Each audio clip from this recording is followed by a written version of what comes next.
국민들 가운데 정당의 당원인 국민도 있고 그렇지 않은 국민도 있습니다.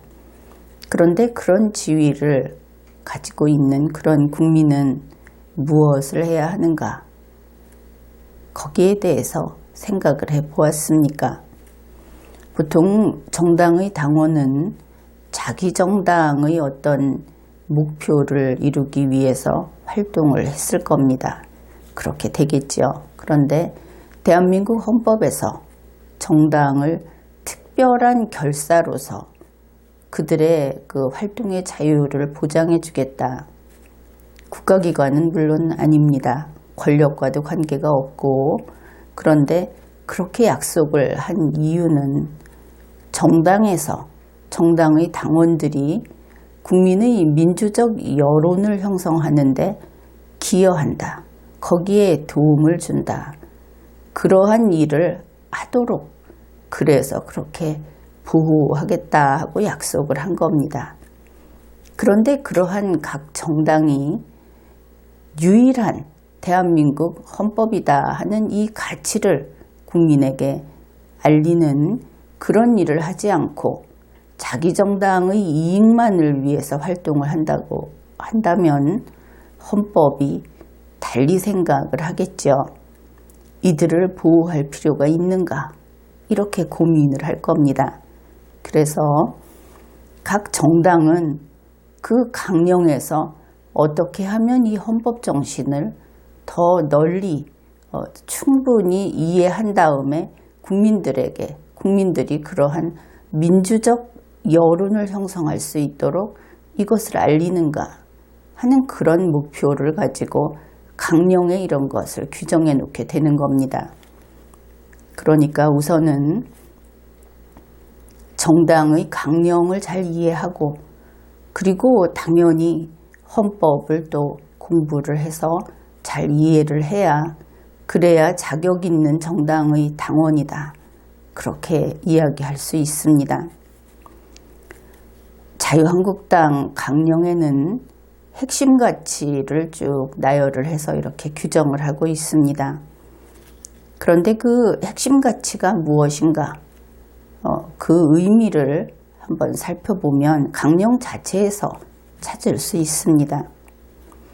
핵심 가치라고 하는 것은 물론 아주 중요한 그런 가치, 중심이 되는 가치, 이런 우리말 뜻을 알 수 있는데 자유한국당이 오랫동안 지켜온 가치 중에서 핵심적인 것을 뽑아놓았다. 이렇게 밝히고 있습니다. 그러니까 자유한국당이라는 그 당명에 구애될 것이 아니고 그 뿌리로부터 지금까지 오랫동안 지켜온 가치 중에 중요한 것들, 그것을 모아놓은 것이 핵심 가치다. 이것을 강령을 잘 읽어보면 바로 읽어낼 수 있습니다. 그러면은 핵심 가치는 무슨 일을 하는가? 왜 이것이 중요한가 하면은 강령 첫 부분에서 우리의 사명이라는 것을 규정하고 있는데 그 우리의 사명, 그러니까 자유한국당 당원의 사명, 그것을 다하기 위해서, 그것을 사명을 이루어내기 위해서, 할 일을 다하기 위해서 이 핵심 가치를 지켜야 한다. 그런 내용이 있는 겁니다. 그래서 이 핵심 가치 1번은 자유민주주의였고 핵심 가치 2번은 시장경제입니다. 그 앞부분은 리걸마인드 연구소 지난 강의에서 다루었죠. 이 시장경제 부분이 전반부, 후반부 그 두 파트로 나눌 수 있습니다. 전반부를 대략 보면 지난번에 이야기했던 것과 좀 중복되지 않는 내용만을 가지고 짧게 요약을 해본다면 이렇게 됩니다. 그 전반부 내용이 개인과 기업의 자율과 창의가 존중되고 자유경쟁과 정당한 보상이 보장되는 시장경제의 원칙을 지키며 정부의 규제를 최소화하되 시장 지배력에 의한 공정한 경쟁이 훼손되지 않도록 원칙이 바로 선 시장 질서를 확립한다. 이것이 전반부 내용입니다. 여기에서 우리가 생각해 볼 수 있는 것이 자율이라는 부분이죠. 자율, 즉 스스로 규칙을 지켜야 한다 하는 것인데, 이것이 이루어지지 않으면 타율이 시작되겠구나, 이런 생각을 할 수 있죠. 그 다음으로 자유경쟁과 공정한 경쟁이라는 것이 나오는데, 그 중에 원칙이고 주된 것은 자유경쟁이다. 그런데 자유경쟁만으로 안 되는 부분이 있더라. 그것을 보충하기 위해서, 그래서 공정한 경쟁도 같이 요구가 된다. 그러면 이 공정한 경쟁을 위해서는 외부의 힘이 작용할 것이다. 대표적으로 정부가 개입을 할 것이고, 정부가 규제를 한다든지 지원을 해줘도 역시 규제라는 의미는 변함이 없습니다. 그 작용을 보게 되면 이럴 수 있다 하는 것을 알 수 있습니다. 그 다음에 이 주체가 개인과 기업이다 이렇게 되어 있는데, 원칙은 개인인 국민이다. 돈이 많고 덩치가 큰 기업이 아니고 한 명 한 명의 국민이 가장 우선적인 것이다. 그런 것이죠. 그 개인인 국민 우선주의, 이것을 바탕으로 해서 경제민주화 이야기도 할 수 있고 복지 이야기도 할 수 있습니다. 그런데 이 경제민주화와 복지는 헌법에서 그 규정을 한 위치가 다르듯이 그 영역이 상당히 다릅니다. 이것은 나중에 상세히 논의하기로 하죠. 그래서 이 시장경제 부분의 전반부에서 기억을 할 것은, 아무리 자유경쟁이 중요하고 또 시장경제 원칙이고 이렇다고 해서 그 말 자체가 상당히 그 자유를 중시한다 이렇게 보이는데, 정부가 개입할 수 없다고 하는 것만큼은 잘못된 것이다. 우리 국민들 가운데 자유경쟁하면은, 또 시장경제 질서하면 정부 개입은 악이다. 정부는 개입할 수 없다. 이렇게 단순하게 생각을 하는 경우가 있는데, 이번 기회에 그것만큼은 확실히 고쳐두기로 합시다. 정부가 개입하는 것도 선이고 자유를 지키는 것도 선입니다. 그것이 우리 헌법의 정신인 것이죠. 규제를 하는 것도 선입니다. 그런데 그것이 선이 아닌 것으로 개입을 하게 되면 그때부터 문제가 생기는 것이죠. 그래서 정부가 개입을 하되 헌법과 법률에 따라서만 할 수 있다. 이렇게 알아둬야지, 정부가 개입하는 것은 자유를 억제하는 것으로서 안 된다. 배척해야 된다. 이렇게 알게 되면 완전히 잘못 알고 있는 것이다. 그것을 지적해 둡니다.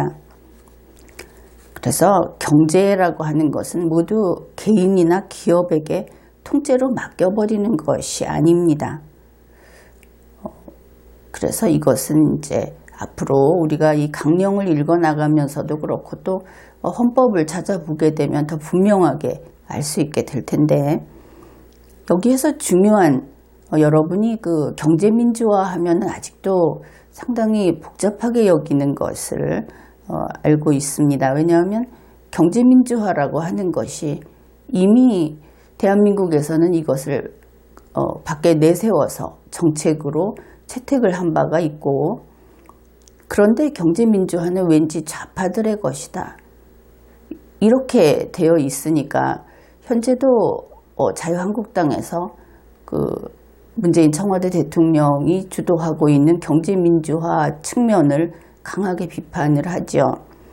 그러면 경제민주화라는 것은 공격 대상이고 나쁜 것인가? 이렇게 되면 이 자유한국당에서 정작 경제민주화를 추진하게 되는 입장이 되면 이제 그 논거를 잃어버리게 되는 것이죠.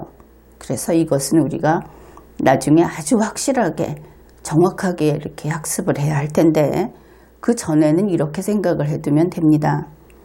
이름은 경제민주화로 동일합니다. 그러나 좌파의 경제민주화하고 대한민국 헌법의 경제민주화는 다르다. 그렇게 알아두면 되겠습니다. 그래서 경제민주화가 나쁜 것이 아니고 좌파의 경제민주화가 헌법에 위반되는 것이다. 이렇게 알아두면 되겠죠. 이번에는 핵심 가치 2번 중에 시장경제의 후반부를 소개하겠습니다. 그 내용입니다.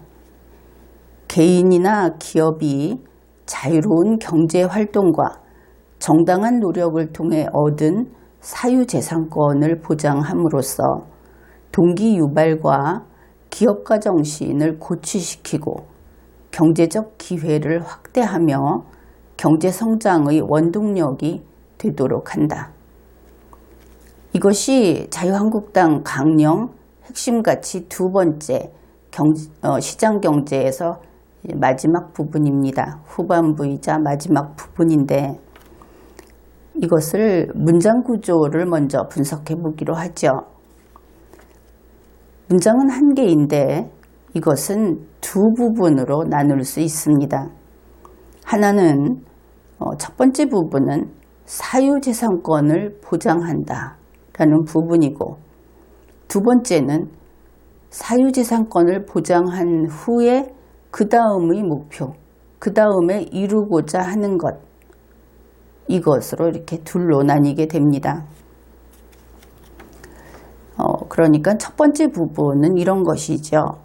개인이나 기업이 자유로운 경제활동과 정당한 노력을 통해 얻은 사유재산권을 보장함, 여기까지가 사유재산권을 보장한다는 내용이고, 그 뒷부분이 그 다음 목표 이렇게 됩니다.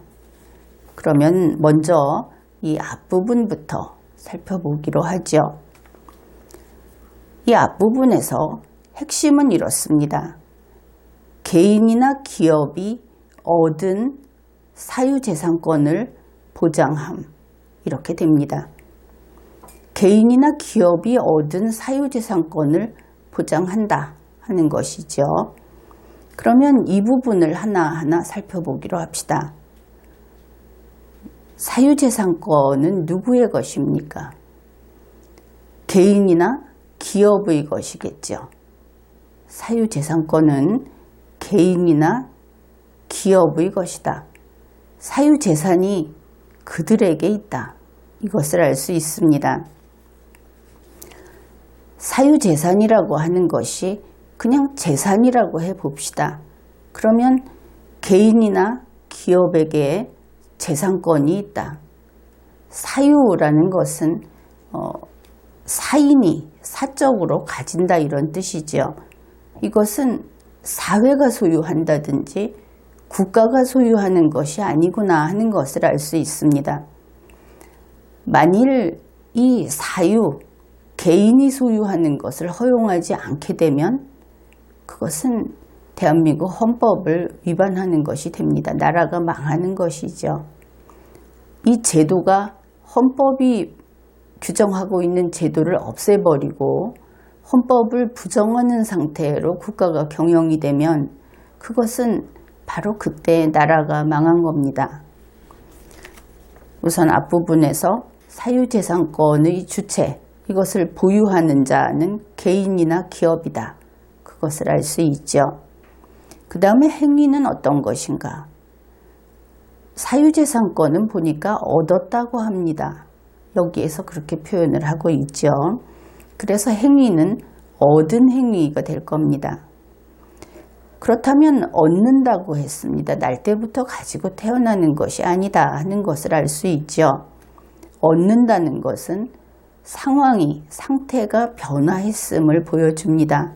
얻기 전에는 없었는데 얻고 나서 있게 됐다.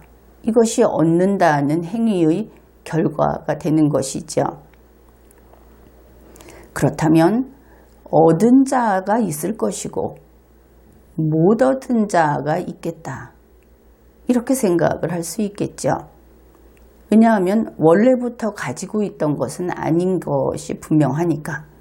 그래서 모두 다 없던 상태에서 얻은 자가 있고 못 얻은 자가 있다.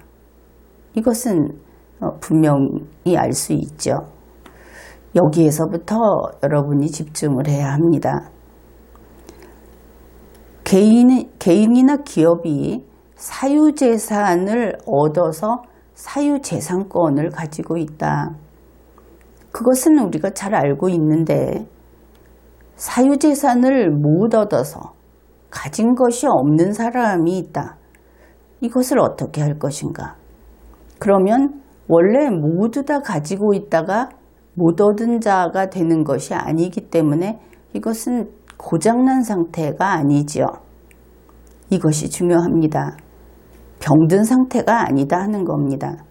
없다가 얻은 것은 좋은 일이고 없다가 계속 못 얻은 차례 그 상태로 있는 것은 그냥 그런 것입니다.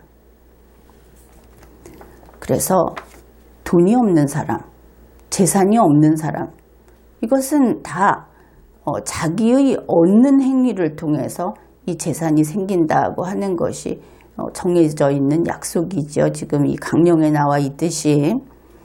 그래서 재산을 못 얻은, 자기가 돈을 못 번 사람, 이것은 어떤가? 괜찮다 하는 겁니다.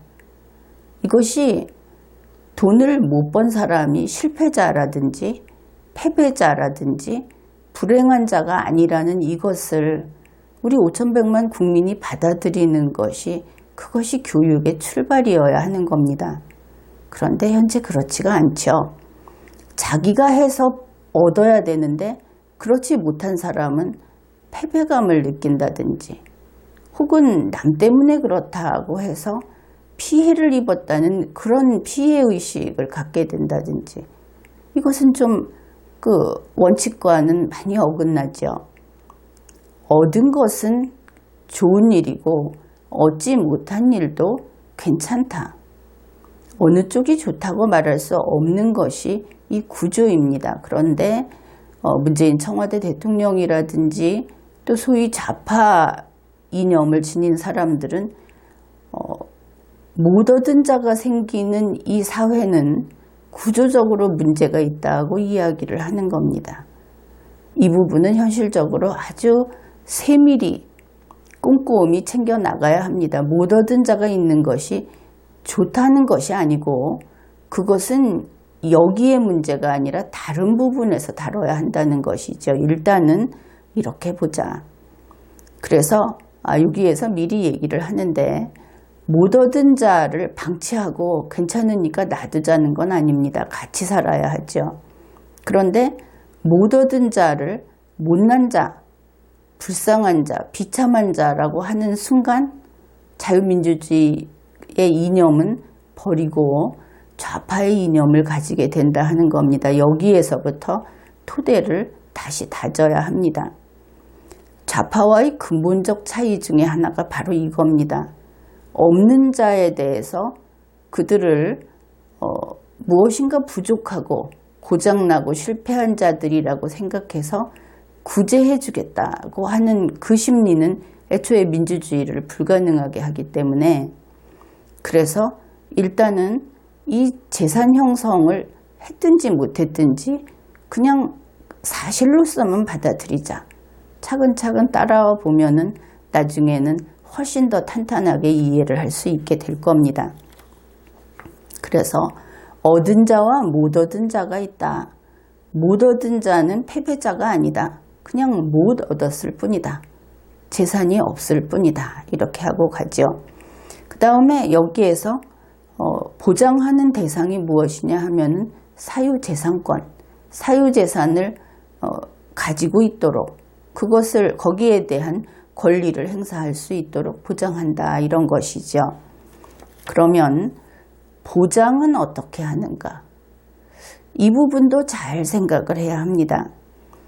누구에게 보장을 해줍니까? 사유재산을 얻은 자와 못 얻은 자가 있었는데 못 얻은 자는 보장을 해줄 수 없겠죠. 지금 가지고 있는 것이 없으니까.